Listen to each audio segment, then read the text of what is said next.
3, 2, 1.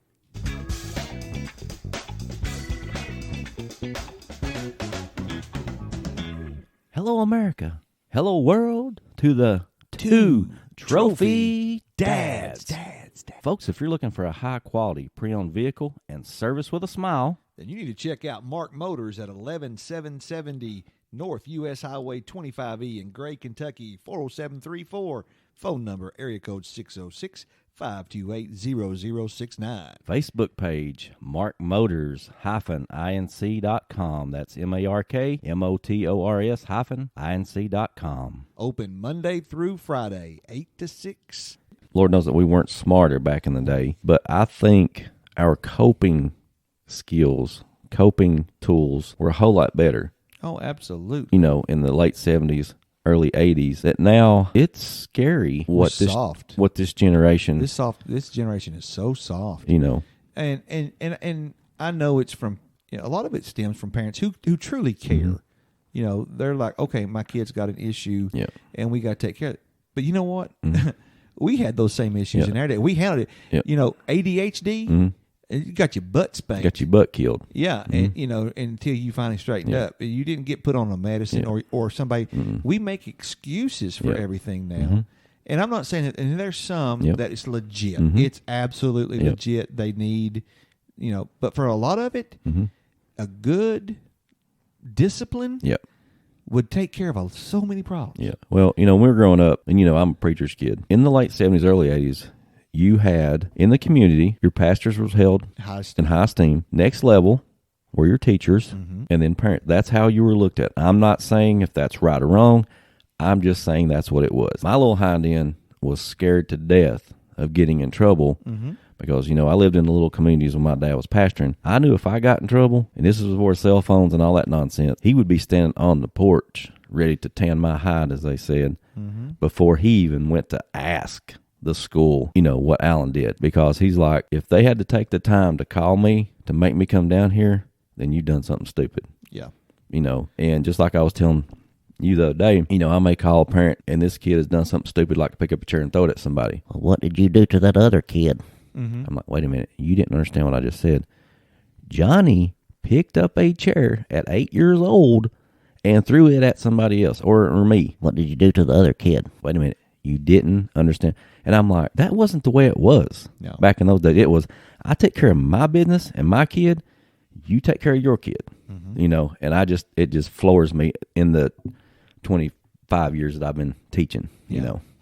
Well, I've got great kids. I love my students. I love my kids. Me too. I know you do too. I love teaching. I do. Yep. And I really don't have that. It's the adults that get in the way. The discipline issue. Discipline's not been the issue for me in a lot. It's just kids don't want to do the work no more, and they just want something. They think they can go to a computer or a phone and just copy the paper stuff down, and they have no idea, and they're not learning. They're not learning, and they don't want to learn. And I told them this world is going to eat them alive. It's going to, and parents, make sure your kids. Teachers are trying. Teachers, somehow or another, teachers have become the bad guys. Do you remember when COVID was? People were getting mad at us. Yeah. And I'm like, what are you mad at? Yeah. If they had no clue what kind of strain teachers were under, even, they want to say, oh, well, they're just sitting in their pajamas answering emails. Watching my three, how bad my volcano, watching my three kids, and then watching Billy, Susie, Johnny in their rooms, and I can't describe what some of the stuff I was looking at. Yep. And trying to teach a lesson. And then with your own kids having issues that you have to help them with. Yep. And then you have kids who don't log on. So do you count them absent, or if they log on tomorrow and do the work, but they weren't on the And Dad burn it. Don't turn their camera on. Yeah. Ooh, that drove me crazy. And such a mess. It was such a mess. And we're not made to be virtual high schools, and elementaries and things, but teachers were put under such a tremendous strain because they had to come up with it immediately on the fly. And no, it wasn't perfect. Yep. And even now, like I said, attendances because of COVID is still terrible. Yep. And then you have teachers who are out, no substitute teachers to cover, and then you have kids being quarantined. And they come back to school. They don't make any attempt to try to do anything, even if they're not sick. A lot of kids aren't sick. Yep. They're just quarantined. Speaking of that, and it's just a vacation. How do you feel about the test to stay situation that kids at schools have instituted? If that's the only recourse we got, but I mean, wouldn't want a Q-tip shoved up my nose every day. Yeah. But a lot of kids refuse it because they know they're going to get those days at home. Mm-hmm. And at least I'd rather have them there. Yeah. It's easier for me. It's easier to teach them when they're there. Yeah. But you were telling some story about some kid that was waiting all day. I have 2 students, and they're not being tested now. They went through theirs. They were being tested every day at the end of the day, and they were only showing up to my class for like the last 15 minutes. And you're talking because what time of the day? We're talking like 1:30. Yeah. Probably being called down about 1:30 and getting to my class like at 2:35 to 2:45. Sort of defeats the process. Yeah. And so they're missing my entire class. But it's not their fault.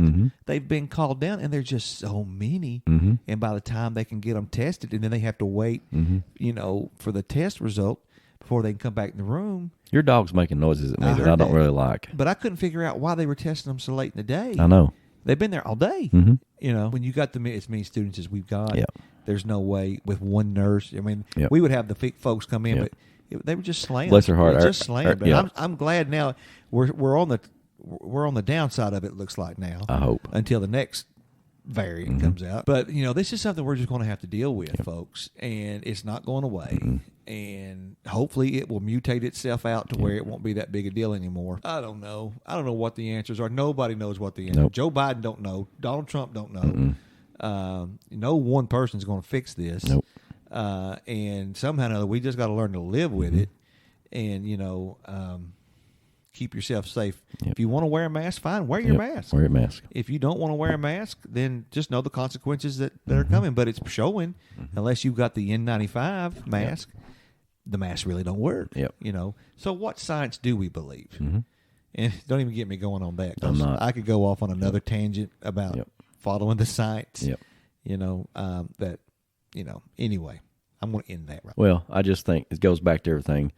Regardless of what people choose, doesn't mean they're on one side or the other. It just means they're making a decision based on what they base it on. Yeah. Until next time, America. Play the music now.